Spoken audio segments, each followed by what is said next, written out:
আসসালামু আলাইকুম ওয়া ৰাহমাতুল্লাহি ওয়া বাৰাকাতুহু। প্ৰিয় দৰ্শক মণ্ডলী, আজি মই আকৌ আপোনালোকৰ ওচৰত নতুন এটা ভিডিঅ' লৈ আহিছোঁ কুৰবানীৰ উপলক্ষে। সকলোৱে ভিডিঅ'টো শ্বেয়াৰ কৰিব ইনশাআল্লাহ। বহুত ব্যক্তিয়ে প্ৰশ্ন কৰিছে যে কুৰবানীৰ মাংস কিমান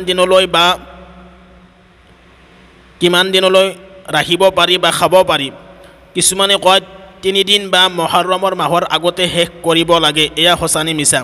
অৰ্থাৎ বহুত ব্যক্তিয়ে প্ৰশ্ন কৰে যে কুৰবানীৰ মাংস কিমান দিনলৈ খাব পাৰি বা ৰাখিব পাৰি। বহুত ব্যক্তিয়ে এনেকুৱাকৈ ভাবে যে কুৰবানীৰ মাংস 3 দিন ৰাখিব পাৰি বা মহৰমৰ মাহলৈকে ৰাখিব পাৰি। এই বিষয়ে শৰীয়তে কি কয়? ইয়াৰ সঠিক উত্তৰটো হৈছে যে কুৰবানীৰ মাংস 3 দিন বা তাতকৈ অধিক দিনলৈ খাব বা ৰাখিব পাৰি। শৰীয়তত ইয়াৰ কোনো সীমাবদ্ধতা উল্লেখ নাই। হয়, প্ৰথম অৱস্থাত নবী সাল্লাল্লাহু আলাইহি ওয়াসাল্লামে 3 দিনতকৈ অধিক ৰাখিব আৰু খাবলৈ মানা কৰিছিল, কিন্তু পিছত ইয়াৰ অনুমতি প্ৰদান কৰিছে, অৰ্থাৎ খাবলৈ দিয়া হৈছিল।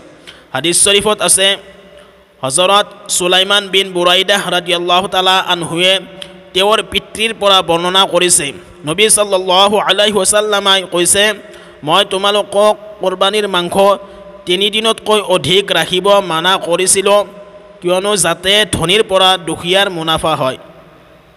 কিন্তু এতিয়া সেয়া নিজে খোৱা, আনকো খোৱা আৰু জমা কৰিও থ'ব পৰা, কোনো অসুবিধা নাই। এইটো তিৰমিজি শৰীফৰ হাদিছ হয়।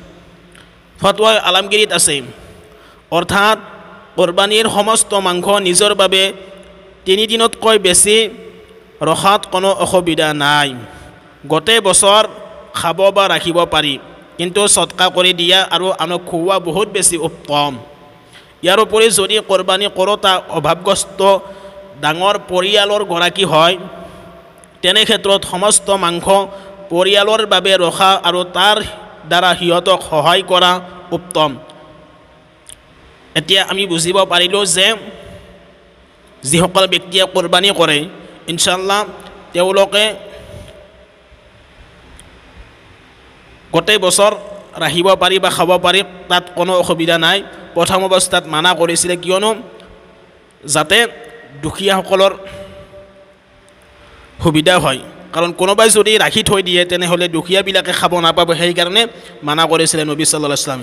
পিছত এইটো খাবলৈ ইজাজত দিছে, আনকো খুৱাব পাৰে, নিজেও ৰাখিব পাৰে আৰু সদকা কৰি দিয়াটো বহুত বেছি উত্তম। সেইকাৰণে আমি বুজিব পাৰিলোঁ যে কুৰবানীৰ মাংস 3 দিনতকৈ অধিক বেছি ৰাখিব পাৰোঁ, মহৰমৰ মাহলৈকেও ৰাখিব পাৰোঁ, গোটেই বছৰটো ৰাখিব পাৰোঁ, কোনো অসুবিধা নাই। ইয়াত সীমাবদ্ধতা নাই, আমি গোটেই বছৰ ৰাখি খাব পাৰোঁ, কোনো অসুবিধা নাই ইনশাআল্লাহ।